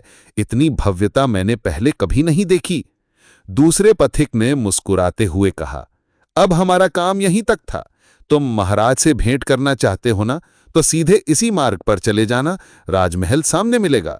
शक्ति सिंह ने आभार से सिर झुकाया और कहा, बहुत अच्छा, राम राम, जय गोपाल। दोनों पथिक अपने घर की ओर मुड़ गए और शक्ति सिंह अकेला आगे बढ़ गया। लेकिन अब कथा का रुख बदलता है। चलो साथियों, हम शक्ति सिंह को थोड़ी देर के लिए छोड़ते हैं और नजर डालते हैं उस ऊंची पहाड़ी पर, जहां रतन साहब अली का नाम का पत्र लेकर विकट चढ़ाई चढ़ रहा था। 4 घंटे की कठिन चढ़ाई के बाद जब पसीने से उसका शरीर तरबतर हो गया, तभी पहरेदारों का बदलने का समय आया। नया पहरेदार सरदार के कक्ष के पास पहुंचा और चारों ओर नजर दौड़ाने लगा। फिर उसने जोर से पुकारा, मोहन सिंह, अरे मोहन सिंह। लेकिन उसे क्या पता था कि बेचारा मोहन सिंह इस समय किसी पेड़ से बंधा पड़ा है। अंत में जब उसे कहीं से उत्तर न मिला, तो वो सरदार के पास गया और वहां से सूचना मिली मोहन सिंह किसी काम से बाहर गया है। लेकिन सच्चाई किसी और ही रहस्य की ओर इशारा कर रही थी। इधर उस पेड़ के नीचे, जहां मोहन सिंह बंधा पड़ा था, अचानक रस्सी की एक गांठ ढीली हुई और वो पूरी ताकत लगाकर अपने को छुड़ाने में सफल हो गया। झाड़ियों से लहूलुहान बदन, माथे पर पसीना और आंखों में क्रोध की ज्वाला लिए वो सीधा सरदार के कक्ष की ओर दौड़ा।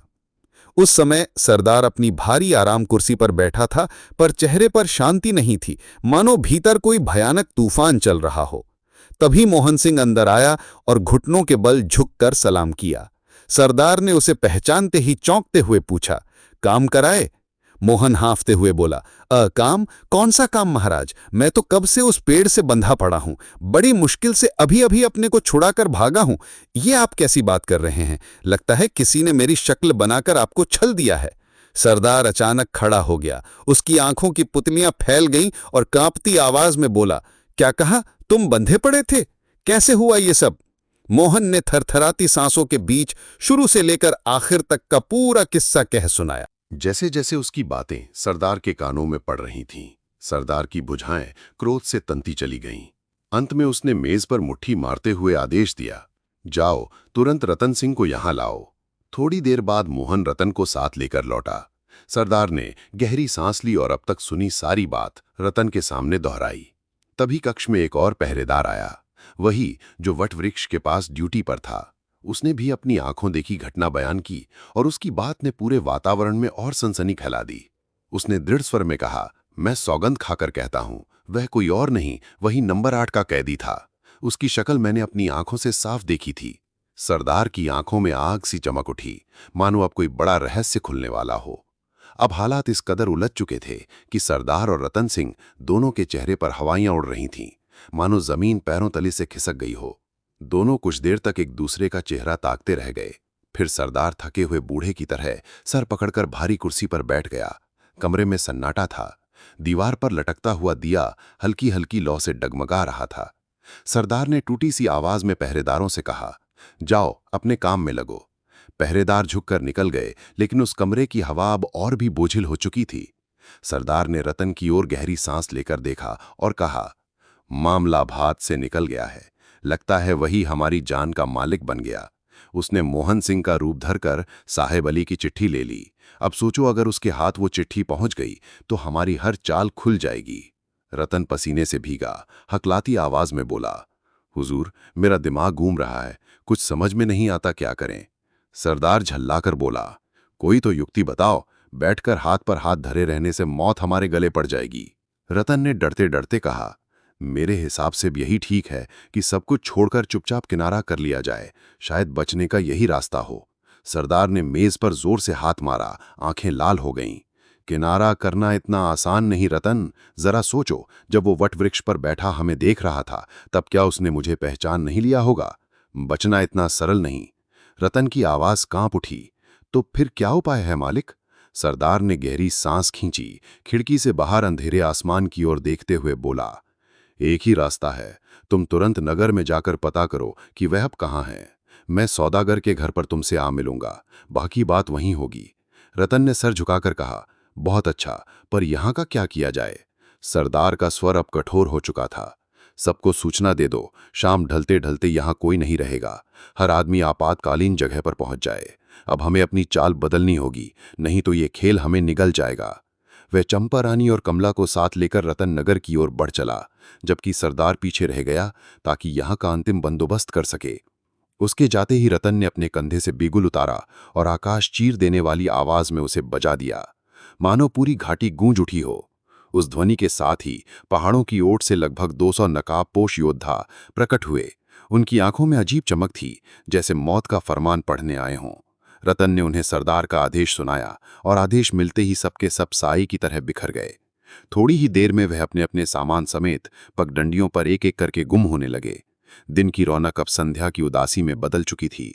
कुछ समय पहले तक जहां महफिलों में नाचती गाती सुंदरियों के पायल और कंगनों की झंकार सुनाई देती थी, वहीं अब जंगल की गहराइयों से उठते हिंसक जानवरों के डरावने चीत्कार गूंज रहे थे। उस वीरान घाटी पर अंधेरा उतरने लगा और वातावरण में अनहोनी का बोझ लटक गया। इधर सरदार ने हर तरफ नजर दौड़ाकर अंतिम इंतजाम पूरा किया और भारी कदमों से साहिब अली के पास जा पहुंचा। उसने पूरी घटना विस्तार से सुनाई। साहिब अली का चेहरा सफेद पड़ गया, होंठ कांपने लगे और घबराहट भरी आवाज उसके गले से निकली, रघुवर, अब बस एक ही राह बची है, हमें तुरंत यह नगर छोड़ किसी और नगर की शरण लेनी होगी, वरना समझ लो मृत्यु सामने खड़ी है। इतना कहकर साहेब अली पसीने से भीग गया। सरदार ने उसे ध्यान से देखा। वही सरदार जिसने असंख्य युद्ध भूमियों पर तलवारें चलाई थीं, जिसकी आंखों में कभी डर की छाया तक न आई थी, जिसका दिल पत्थर की तरह कठोर माना जाता था, वो भी उस घड़ी क्षण भर को कांप उठा। मगर अगले ही पल उसने अपनी सांसें गहरी लेकर खुद को संभाल लिया। उसकी आंखें दृढ़ हो उठीं और वह धीमे मगर ठोस स्वर में बोला, साहेब अली, धैर्य रखो। रतन लौट आए फिर ठंडे दिमाग से सोचा जाएगा। अब की बार कोई भी कदम जल्दबाजी में नहीं उठाना है, क्योंकि खेल अब उतना आसान नहीं रहा। उसके शब्दों के साथ ही उस वीरान हवेली की दीवारों पर सन्नाटा और गहरा हो गया, जैसे आने वाली आंधी का इंतजार कर रहा हो। थोड़ी देर बाद रतन भारी कदमों से भीतर आया। उसे देखते ही सरदार आगे बढ़ा और तेज आवाज में पूछा, कहो रतन, क्या समाचार लाए हो? रतन ने थकान से भरे स्वर में कहा, सरदार, मैंने उसे हर जगह ढूंढा, महल के हर कक्ष, हर गली, हर आंगन छान मारा, मगर उसका कहीं भी पता न चला। निराश होकर मैं लौट ही रहा था कि अचानक मेरी भेंट भागीरथी से हुई। उसी ने एक ऐसा रहस्य खोला जिसकी भनक महल में 3 प्राणियों के सिवा किसी और को नहीं। सरदार की भौहें सिकुड़ गईं, उसकी आवाज में बेचैनी उतर आई। क्या बात है, साफ साफ कहो। रतन धीरे धीरे सरदार के कानों के पास झुका और कुछ ऐसा कहा कि सरदार की आंखें पल भर में फैल गईं, जैसे किसी ने उसके सीने पर बिजली गिरा दी हो। साहेब अली यह दृश्य देखकर ठिठक गया और दोनों की ओर जिज्ञासा से ताकने लगा। कुछ देर बाद रतन ने वही बात साहेब अली के कान में भी कही। सुनते ही साहेब अली का चेहरा पीला पड़ गया। फिर उसने तुरंत हाथ के इशारे से दोनों को अपने खास कमरे की ओर बुलाया। उस कमरे की दीवारें मोटी और खिड़कियां बंद थीं। भीतर गहरी रात तक तीनों धीमे स्वर में बातचीत करते रहे, जिसकी ध्वनि बाहर तक पूरी तरह नहीं पहुंची। हाँ, बीच बीच में इतना जरूर सुनाई दिया, बस ठीक है, अब इधर से बचेंगे तो उधर से घेर लिए जाएंगे, लेकिन यह काम उतनी ही सावधानी से करना होगा। ये शब्द किसके थे कोई नहीं जान पाया। फिर कमरे के भीतर एक लंबा सन्नाटा छाया रहा, जिसके बाद तीनों में कानाफूसी हुई और धीरे धीरे दरवाजा खुला। बाहर निकलते ही उनके चेहरे अजीब ढंग से खिले हुए थे, जैसे किसी बड़े संकट का हल उन्हें मिल गया हो। सरदार ने साहेब अली की ओर हाथ बढ़ाकर कहा, तो अब हम चलते हैं, और दोनों रात की छांव में गुम हो गए, जबकि साहेब अली धीमे कदमों से भीतर अपने कक्ष की ओर बढ़ा। इधर महलों के भीतर अंतःपुर की शांति में महाराज मोरेश्वर अपने सिंहासन जैसी आसंदी पर गंभीर भाव से बैठे थे। उनके सामने रानी पद्मावती थी, जिसकी आंखों में चिंता की परछाइयां साफ झलक रही थीं, मानो वे आने वाले तूफान की आहट सुन चुकी हो। महाराज मोरेश्वर और रानी पद्मावती उस गहरे कक्ष में बैठे थे, जहां दीवारों पर टिमटिमाते दीपकों की लौ मानो राजघराने की गंभीरता का राज कह रही थी। उस कमरे में सन्नाटा अब और भी गहरा हो चुका था। रानी ने धीमी परंतु दृढ़ आवाज में कहा, महाराज, अब सत्या विवाह योग्य हो गई है, उसके जीवन का नया अध्याय शुरू करना चाहिए।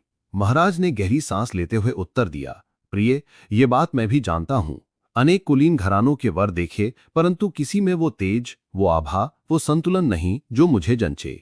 रानी ने तुरंत कहा, परंतु विवाह को विलंब देना उचित नहीं होगा। महाराज की दृष्टि कहीं दूर शून्य में अटक गई और उन्होंने कहा, विवाह तभी जब सच्चा योग्य वर मिले। रानी ने कुछ सोचकर कहा, कुमार चंद्रगुप्त से बढ़कर और कौन हो सकता है? रूप, गुण, शौर्य, वंश सब में श्रेष्ठ। महाराज ने धीरे से सिर हिलाया और बोले, सच है, पर समस्या और है, हमारी पुत्री उसे स्वीकार नहीं करती। रानी का स्वर कठोर हुआ, पुत्री की इच्छा का क्या? माता पिता जिसे सौंप दें वही उसका पति होगा। कन्या का धर्म है आज्ञा मानना। महाराज ने मुस्कुराते हुए किंतु गंभीर स्वर में कहा, प्रिय, तुम भूल रही हो, कन्या का जीवन उसके अपने चयन पर ही खिलता है। इसीलिए तो प्राचीन काल में स्वयंवर की प्रथा थी, ताकि जोड़े जीवन भर सुख और सामंजस्य से जी सकें। इसी बीच अचानक वातावरण बदल गया। महल के गलियारे में पायल की मधुर झंकार गूंजी और उनकी लाडली पुत्री मंजूषा अपनी सखियों के साथ वहां आ पहुंची। उसके आते ही मानो गंभीरता और बोझिलता का पर्दा एक झटके में हट गया। जहां अभी तक वातावरण में उदासी थी, वहां अब हंसी, चपलता और जीवन का उल्लास नृत्य करने लगा। मंजूषा का रूप ऐसा था कि दीपकों की लौ भी मानो उसके सौंदर्य से प्रतिस्पर्धा करने लगी हो। उसकी बड़ी बड़ी आंखें चमक रही थीं, चेहरे पर मासूमियत और आत्मविश्वास की झलक थी, और उसके प्रवेश करते ही वो कक्ष मानो किसी पुष्प वन में बदल गया हो। महाराज और रानी दोनों उसे देखते ही कुछ क्षण के लिए सब चिंताओं को भूल बैठे, मानो यही कन्या ही उनके जीवन का प्रकाश हो। महारानी ने स्नेह से बेटी मंजूषा को गले लगाया और पिता ने उसे अपने पास बिठा लिया ही था कि तभी एक दासी धीमे कदमों से भीतर आई। उसके हाथ में एक मोड़ा हुआ पत्र था। उसने झुककर महाराज के चरण स्पर्श किए और पत्र उनके समक्ष रखकर धीरे धीरे बाहर चली गई। महाराज मोरेश्वर ने विस्मय से पत्र उठाया। लिफाफे पर उनका ही नाम लिखा था, गाढ़े अक्षरों में, मानो किसी ने चुनौती देते हुए उकेरा हो। उन्होंने तुरंत लिफाफा फाड़ा, पत्र खोला और पढ़ना शुरू किया। लेकिन पत्र आधा भी समाप्त न हुआ था कि उनका चेहरा लाल हो उठा, नेत्रों में आग सी चमकने लगी। अचानक वो उठ खड़े हुए, दांत पीसते हुए बोले, ये मुझे धमकी दे रहा है। उनकी गूंजती आवाज से कक्ष में बैठी रानी और मंजूषा सिहर उठीं। महाराज ने क्रोध में ताली बजाई। तुरंत ही एक दासी भागते हुई आई और झुककर खड़ी हो गई। महाराज गरज कर बोले, मंत्री को संदेश भेजो कि तुरंत दरबार में उपस्थित हों। कह दो महाराज ने याद किया है। दासी सिर झुकाकर आज्ञा मानते हुए तुरंत चली गई। वातावरण भारी हो गया था। महाराज अब भी हाथ में पत्र लिए टहल रहे थे। उनकी सांसें गहरी हो रही थीं। रानी ने धीरे से आगे बढ़कर कांपते स्वर में पूछा, नाथ, आखिर ऐसी कौन सी बात है जिसने आपको इतना विचलित कर दिया? महाराज ठिठक कर रुके, गहरी सांस ली और अपने आसन पर बैठ गए। फिर धीमे परंतु ठोस स्वर में बोले, सुनो पद्मावती, ये पत्र किसी साधारण व्यक्ति का नहीं है। इसमें लिखा है, श्रीमान महाराज मोरेश्वर, मौर्यपुर। सविनय निवेदन है कि अपने महल की सुरक्षा का भली भांति प्रबंध करें। 7 दिन बाद मैं स्वयं आपके सिंहासन से मुकुट उठा ले जाऊंगा। ये चोरी नहीं होगी, ये मेरी विद्या की परीक्षा है, इसीलिए मैं आपको पहले ही सावधान कर रहा हूं। कोई तंत्र मंत्र नहीं, कोई छल कपट नहीं, सिर्फ मेरा साहस और कौशल होगा। 7 दिन बाद आपका मुकुट मेरा होगा, प्रतापगढ़ का चोर।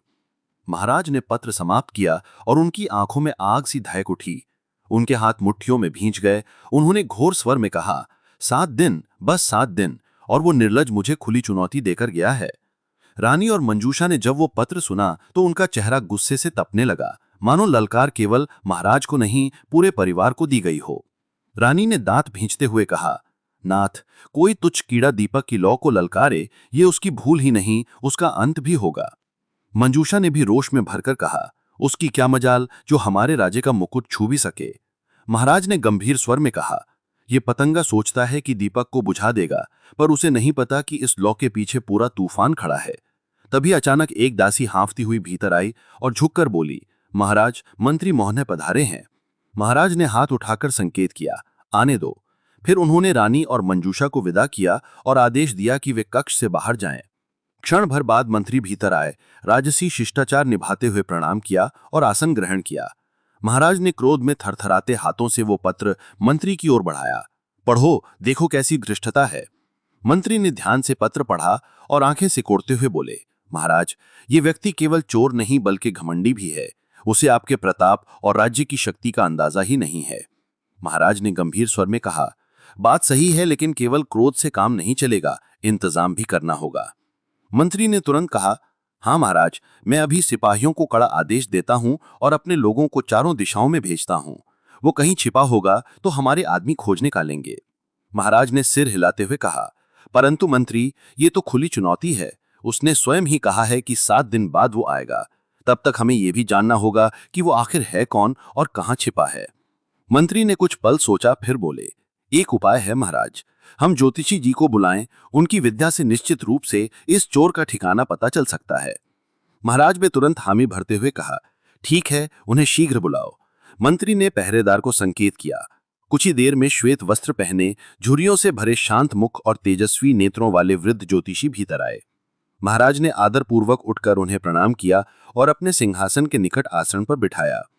सबकी आंखें अब उसी ओर टिकी थीं। मंत्री ने ज्योतिषी से गंभीर स्वर में कहा, गुरुदेव, ये पत्र देखिए और अपनी विद्या से बताइए कि ये दुस्साहसी चोर कौन है और कहां छिपा है। ब्राह्मण ज्योतिषी ने जब अपना पीला पड़ा पोथी पत्रा खोला और मंत्र बुदबुदाते हुए चमकते कंकण जैसे दानों को भूमि पर फेंका तो कक्ष में उपस्थित सभी की सांसें थम गईं। उसकी उंगलियां आसमान की ओर इशारा करती, फिर धीमे धीमे गिनती करती और अचानक वो बोला, राजन, इस घड़ी चोर शमशान में है। ये सुनते ही महाराज का चेहरा तपते अंगारों सा लाल हो गया और उन्होंने गरज कर मंत्री को आदेश दिया कि अभी इसी क्षण उसे पकड़ो। मंत्री ने झुककर प्रणाम किया और तेज कदमों से बाहर निकल गए। सिपाहियों को बुलाकर उन्होंने कठोर स्वर में कहा, चोर शमशान में है, जाओ और उसे जिंदा पकड़कर लाओ। घोड़ों की टापों से धरती कांपने लगी और सिपाही शमशान की ओर निकल पड़े। उधर शक्ति सिंह ने महाराज को वो पत्र भेजकर नदी के किनारे का रास्ता पकड़ा। वो वहां रुका, जल पिया और थकान से चूर होकर आंखें मूंदने ही वाला था कि अचानक उसे घोड़ों के दौड़ने की आवाज सुनाई दी। चौकन्ना होकर वो तुरंत शमशान की ओर भागा और वहां उसने चालाकी से एक कपड़े का बंडल कसकर रखा, फिर स्वयं चादर ओढ़कर निर्जीव शव की भांति लेट गया। थोड़ी ही देर में 7-8 सिपाही शमशान पहुंचे। चारों ओर मशालें टिमटिमा रही थीं, हवा में राख और धुएं की गंध घुली हुई थी। कुत्तों के भौंकने की आवाज माहौल को और भयावह कर रही थी। उन्होंने चारों ओर तलाश की, लेकिन चोर कहीं भी नजर नहीं आया। थककर वे लोग थके हारे घोड़ों पर लौट पड़े और शमशान में सन्नाटा फिर से छा गया। तभी शक्ति सिंह ने अपनी चादर सरकाई, धीरे से उठकर चारों ओर देखा और ये पक्का कर लिया कि कोई पीछे नहीं रह गया है। तो दोस्तों, इस रोमांचक कथा के पहले भाग में आपने सुना कि किस तरह चोर का पीछा करते करते सिपाही शमशान तक पहुंचे। वहां उन्होंने एक मुर्दे को देखा, परंतु असली रहस्य को पहचान न सके और खाली हाथ लौट आए। लेकिन ये तो था पहले भाग का अंत। अब कहानी एक नया मोड़ लेने जा रही है। शक्ति सिंह अपनी थकान और भूख से बेहाल अंधेरी राहों पर बढ़ता है। तभी उसे दूर एक टूटी फूटी झोपड़ी दिखाई देती है, जहां धुएं की पतली लकीर आसमान में उठ रही है। क्या इस झोपड़ी में उसे सहारा मिलेगा या ये एक और रहस्य की दस्तक है? इसी सवाल के साथ अब मिलेंगे कहानी के अगले भाग में। तो अगले भाग का इंतजार जरूर कीजिए और हमारे चैनल को सब्सक्राइब करना ना भूलिए, क्योंकि इस कहानी का अंत बेहद शानदार है, जहां कुछ छुपे हुए चेहरे और अनकहे किस्से आपके सामने आएंगे जो आपको चौंका देंगे। तो जुड़े रहिए और अगला भाग जरूर सुनिए। तब तक अपना और अपनों का बहुत ही ख्याल रखिए। नमस्कार।